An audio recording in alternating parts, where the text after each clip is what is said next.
Во рамки на проектот за поврзување на локалните патишта во Македонија, што го реализира единицата за имплементација на проекти при Министерството за транспорт и врски, а со финансиска поддршка од Светска банка, опфатена е и сообраќајната инфраструктура во општина Кочани. Локалната самоуправа веќе аплицирала со проект за рехабилитација на улиците Гоце Делчев и Борис Трајковски. Истиот е прифатен, изработен е елаборат и веќе почнуваат подготвителни активности за реализација. Согласно рамката за животна средина и социјални аспекти, што е изготвена врз основа на барањата на Светска банка, подготвен е документ во кој се анализирани влијанијата врз животната средина и социјалните аспекти, што ќе произлезат од планираните градежни активности.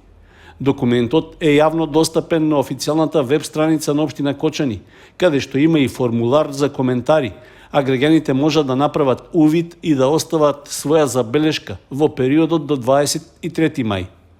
Според спецификацијата, проектните активности опфаќаат рехабилитација на асфалтниот коловоз во должина од 690 метри на улицата Гоце Делчев, на потегот од покриениот дел на градскиот пазар до последниот сообраќаен мост кај Бавчалук.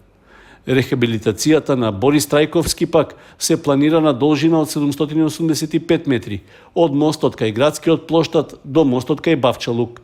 Покрај реконструкцијата на коловозот, во основниот проект е предвидено да се уредат и тротоарите на двете страни од улиците, како и да се обнови постојниот дренажен систем. По завршувањето на подготвителните активности и разгледувањето и решавањето на евентуалните коментари, ќе може да се продолжи со практична реализација на проектот. Тоа ќе опфати распишување на јавен повик за избор на изведувач и комплетирање на планираните градежни работи.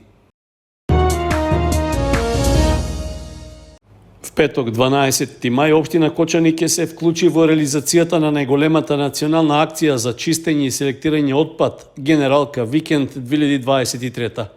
Во акцијата ќе се вклучат основните и средните училишта, како и дел од вработените во комуналното претпријатие Водовод и општина Кочани. Акцијата е планирано да почне во 10 часот од пред зградата на општина Кочани, при што учесниците ќе се упатат кон соодветни локации кај спомен домот Асном, средното општинско училиште Лјупчо Сантов, населбата Тикешински Лозија и Лукубија. Покрај собирањето и селектирањето отпад, планирано е да се засадат и дрвја на урбанизираните места во градот.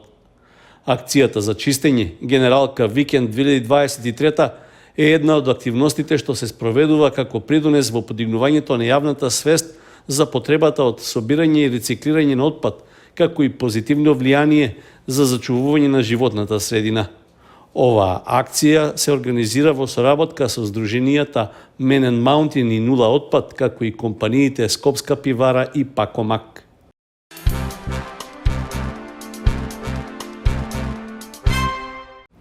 По стабилизирањето на состојбата со енергетската криза, општина Кочани преку изведувачот на работите електрика работи на вклучување на уличните светилки, што во периодот на енергетската криза беа исклучени. Според надлежните општински служби се работи реонски, а постапно во функција ќе бидат вратени сите улични светилки во градот и населените места. Предходно, општина Кочани со писмен допис до јавноста информираше дека со исклучувањето на дел од јавното осветлување остварила значителна заштеда на електрична енергија. При тоа беа изнесени податоци што беа различни од оние што ги објави Министерството за економија. Според информацијата од локалната самоуправа, заедно со буџетските корисници, односно училиштата, градинките и библиотеката, во текот на месец октомври минатата година била остварена вкупна заштеда од 41% во споредба со истиот период во 2021. Имајќи предвид дека во општина Кочани во периодот од 2015 до 2017 се реализираше проект за замена на постоечките живини со нови лед светилки, веќе беше постигната и континуирана заштита од 60% во периодот на потрошувачката пред реконструкцијата, како и модернизирањето на јавното осветлување. Светилките од јавното осветлување во Кочани и населените места беше делумно исклучено во периодот на енергетската криза, при што имаше и реакции од граѓаните дека одделни улици па и цели населби се оставени во мрак. Се очекува повраќањето во правобитната состојба што го најавува општина Кочани, градот и селските населби да не бидат во темница, како и да се санираат оштетувањата на одделни места каде и пред тоа светилките не беа во функција. Општина Зрновци упати апел до сопствениците на времено поставени објекти на јавните површини, што не се користат подолг период, да ги отстранат. Станува збор за киосци, монтажни бараки за занечиски и други услуги, како и објекти за кои пред неколку децении била издадена дозвола за времено поставување. Овие објекти со години не се во функција, се распаѓаат и ја наградуваат околината. Дел од времено поставените објекти се наоѓаат и на тротоари, а загрозуваат безбедноста и го отежнуваат движењето на пешаците. Во апелот што го испрати општина Зрновци, се бара објектите да се отстранат и да се ослободи просторот во период од 30 дена. Во спротивно, општината ќе биде принудена да ангажира екипи за отстранување, а трошоците за тоа ќе бидат на сметка на сопствениците. Акција за отстранување на времени објекти имаше и пред неколку години, при што беа расчистени дел од јавните површини.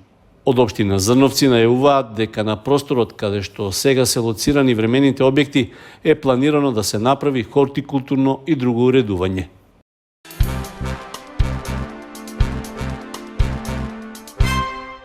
Центарот за култура Бели Мугрија продолжува реализацијата на програмата за музичко, сценски, драмски и други активности, како дел од годишниот план за работа. Во тие рамки беше и гостувањето на фестивалот на песни за деца Весело штурче од Штип. На сцената настапија 15 на млади изведувачи со песнички посветени на другарството, училишните згоди и незгоди, првите симпатии, а децата од училиштата и градинките во Кочани кои ја исполнија салата им подарија бурни аплаузи. Детскиот фестивал во Штип беше обновен минатата година по околу 20 годишна пауза. Организаторите најавуваат продолжување на традицијата. Значи, го правиме буквално како што било пред 20 години, со аудиции, децата се бираат по пат на аудиција.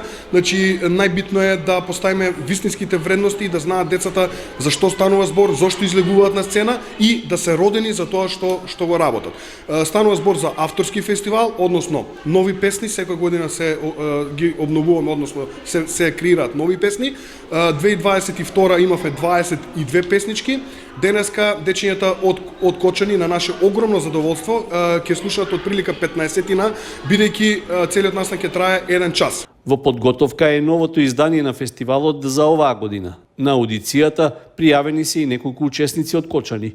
Во подготовки е новиот фестивал, имаме 21 нова песничка, со тоа што имаме и учесници од Кочани. Па така да, нека сите дечиња и сите родители од Кочани нека ги следат нашите социјални мрежи, нека следат нашата веб страна veselošturče.mk и ако мислат дека нивното дете е талентирано, слободно нека се пријават, нека видат кога е пријавањето за аудициите, како се движи, кои се условите и на кој начин функционира фестивалот. Фестивалот Весело штурче во Штип има ревијален карактер, а победници се сите учесници.